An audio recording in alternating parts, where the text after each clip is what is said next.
Salam berjumpa kembali teman-teman sekalian, Bapak Ibu, saudara-saudariku, sahabat-sahabatku yang terkasih dalam Tuhan. Marilah pada kesempatan ini saya mengajak kita kembali lagi untuk mempersiapkan sedikit waktu mendengarkan sabda Tuhan yang kita ambil dari penginjil Yohanes bab 1 ayat 47 sampai 51. Kata Filipus kepadanya, "Mari dan lihatlah." Yesus melihat Natanael datang kepadanya lalu berkata tentang dia, "Lihat, inilah seorang Israel sejati, tidak ada kepalsuan di dalamnya." Kata Natanael kepadanya, "Bagaimana engkau mengenal aku?" Jawab Yesus kepadanya, "Sebelum Filipus memanggil engkau, aku telah melihat engkau di bawah pohon ara." Kata Natanael kepadanya, "Rabi, engkau anak Allah. Engkau raja orang Israel." Yesus menjawab katanya, "Karena aku berkata kepadamu, aku melihat engkau di bawah pohon ara, maka engkau percaya? Engkau akan melihat hal-hal yang lebih besar daripada itu." Lalu kata Yesus kepadanya, "Aku berkata kepadamu, sesungguhnya engkau akan melihat langit terbuka dan malaikat-malaikat Allah turun naik kepada Anak Manusia." Demikianlah sabda Tuhan, terpujilah Kristus. Teman-teman sekalian, Bapak Ibu, saudara-saudaraku yang terkasih, pada hari ini kalender liturgi gereja Katolik memperingati pesta Santo Mikael, Gabriel, dan Mikael. Jadi boleh kita katakan memperingati pesta para malaikat. Para malaikat ini tentu mempunyai peran masing-masing dalam menjalankan misi yang disampaikan oleh Allah atau apa yang hendak direncanakan oleh Allah.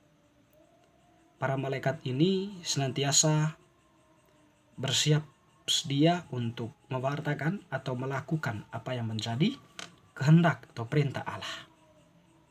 Kita mengenal malaikat Gabriel itu pembawa kabar atau pesan kepada Sakaria yang kita kenal.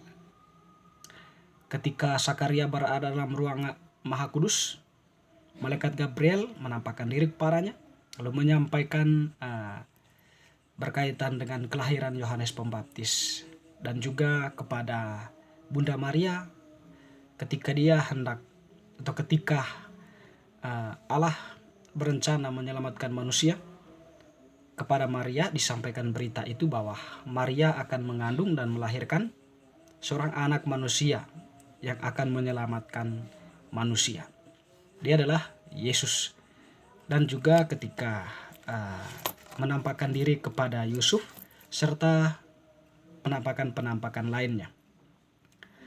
Malaikat-malaikat lain juga tentu mempunyai peran yang berbeda dari malaikat Gabriel.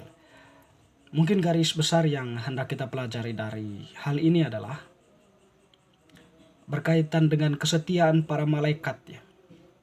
Jadi para malaikat itu memiliki kesetiaan kepada Allah.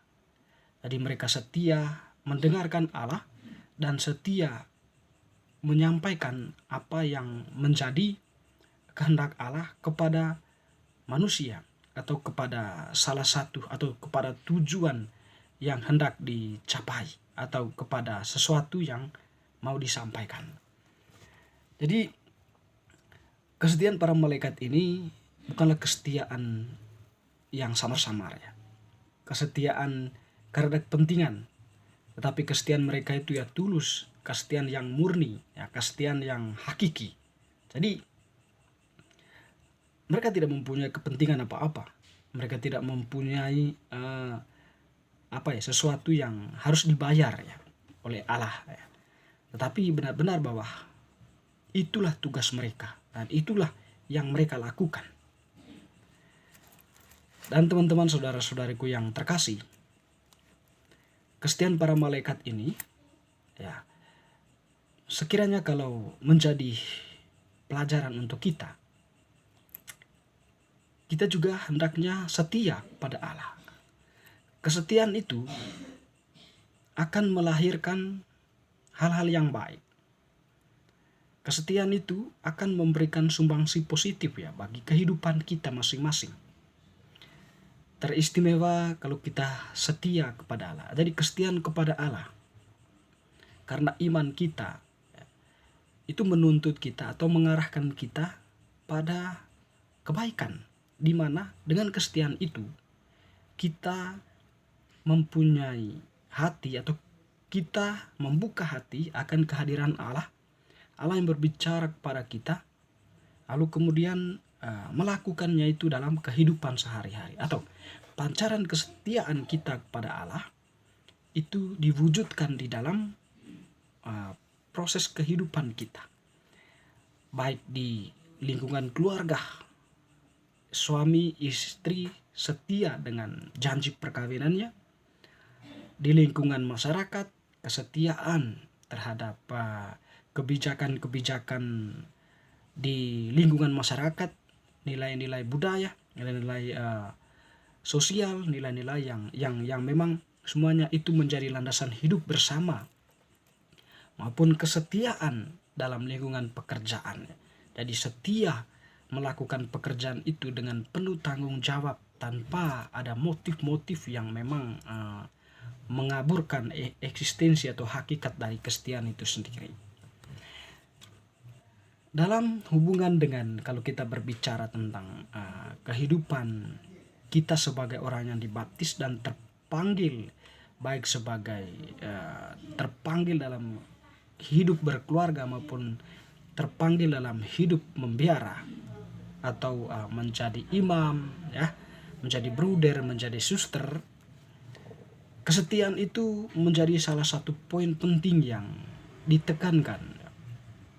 Sebagai suami istri yang berkeluarga tentu sudah mengikrarkan janji ya di hadapan Allah melalui gerejanya, dan juga janji itu diungkapkan di hadapan saksi, di hadapan masyarakat, di hadapan yang lain yang hadir pada waktu itu. Dengan demikian, janji yang dibuat itu merupakan sebuah janji yang disampaikan oleh manusia kepada Allah, dan konsekuensi dari janji itu adalah kesetiaan itu.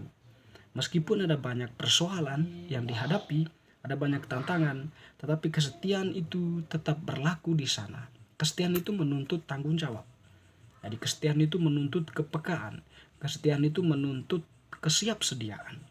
Nah, di tengah persoalan, siap bertanggung jawab. Nah, di dalam kebahagiaan, nikmati kebahagiaan itu. Demikian pun dalam hidup membiara.